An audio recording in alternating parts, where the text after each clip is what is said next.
大家好，我係阿 Sam。好耐冇同大家見面啦。咁點解出咗兩集講出路之後又冇出片呢？原因就係呢輪咧就係忙緊咧自由自在嗰邊嘅拍攝，有兩個新嘅節目啦。其中一個節目咧就係我第一次喺嗰邊做主持嘅。咁啊，訪問阿樂啊，何敬樂啊。另外一個咧就係一個新嘅節目，一個自閉症舊電台節目翻新成為一個新嘅節目，係啲乜嘢咧？咁你記得留意埋自由自在嘅影片啦。另外一方面就係因為病咗啊，中間一個小感冒咧，休息咗一段短嘅時間，所以咧到依家咧我先至再叫做有啲精神去 plan 跟住落嚟嘅部署嘅。回顧翻舊年啦，全球小部落仍然都係多咗好多人去睇嘅，就係因為有幾條片咧突然間爆紅啦。咁當然啦，喺爆紅嘅片裏邊，3條嘅本土養殖嘅片咧都係幾好收視嘅，即係分別咧就係第一次咧就係9000啦，而家係9000啦。第二條咧就係共濟嗰條片都有1000幾嘅。咁第三條咧講畢業禮嗰條片咧都有3000觀看次數，咁多謝大家支持先。當然咧就係最爆紅嗰條片就當然係阿孫卓瑩嗰條片啦，到依家都仍然係最多 view 數啊，都接近16000個觀看次數啦。咁可能咧就係因為孫卓瑩嗰條片出街嘅時候咧，就係咁啱就父親節母親節中間啦，咁可能係呢個原因啦。咁但係唔知點解去到2026年最後嗰兩集咧，即係講緊張靈娟同埋內容樂團總監 Shelly 嗰條片咧，就突然間 drop 跌得好緊要。我唔知係咪因為受到個演算法嘅影響，而令到嗰條片咧唔收得。再加上咧個講出路嘅第三季咧，就啱啱好到咗10集啦，即係29集。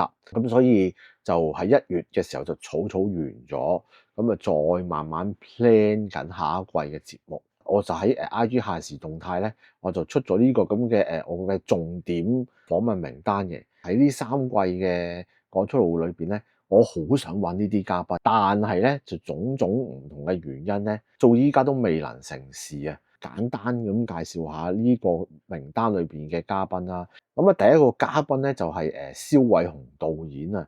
咁呢個亦都係我心水名單裏邊咧，唯一一個唔係運動員嘅一個嘉賓嚟嘅。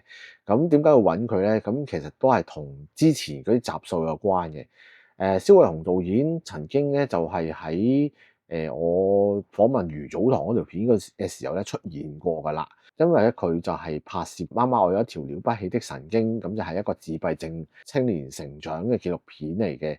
咁喺當中啦，佢軍中嗰個 case 咧就7年咁耐，咁就去都想訪問下佢點樣去睇呢一個特殊學校畢業出路嘅睇法。但係咧佢就真係相當之忙啊。其實透過阿 Miss Tam 去揾佢啦，咁另外亦都我自己都私下揾佢咧，其實都未能夠回覆到我。咁佢真係相當之忙啊！喺呢一度咧，首先要多謝阿 Miss Tam 嘅提攜，就介紹咗2個嘉賓俾我識啦。咁就係潘子齊同埋阿孖仔咁樣。佢之後都有繼續去想介紹啲嘉賓俾我嘅。咁好多謝 Miss Tam 嘅提攜先。但係咧，蕭導演咧就到依家都未揾到佢嘅。咁我希望可以今年之內去成事啦。好似話有第2季推出喎，咁就睇下會唔會喺呢個嗰個時候咧會揾到佢啦。最後啦，咁啊當然咧，我一直都好想揾嘅嘉賓啦，陳瑞琳啦、黃婷婷啦、鄧偉樂啦咁樣。咁呢啲係現役嘅精英運動員，但係咧揾佢哋就好難嘅，因為咧要就到佢冇比賽啦，佢要備戰好多嘢啦。咁所以咧各種嘅原因咧，唔能夠去夾到時間揾到佢做訪問。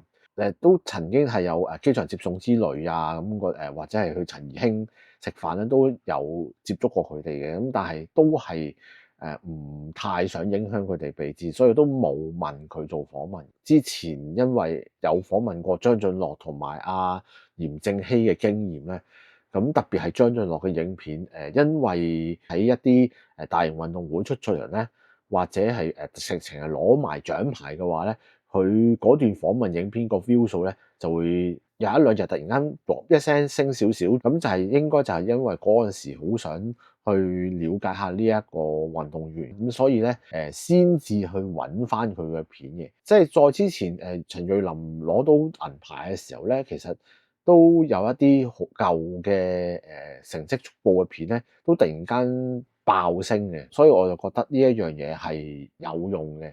今年咧就亞殘運年，睇下會唔會可以透過總會去揾呢班運動員做啲訪問，咁去包裝一啲，例如話點樣去講解一個精英資助制度啊，去點樣延續佢運動員生涯啊，各樣嘢去包裝成個訪問，希望咧可以容易少少成事啦。以上咧就係我今年咧訪問人物嘅目標之一啦。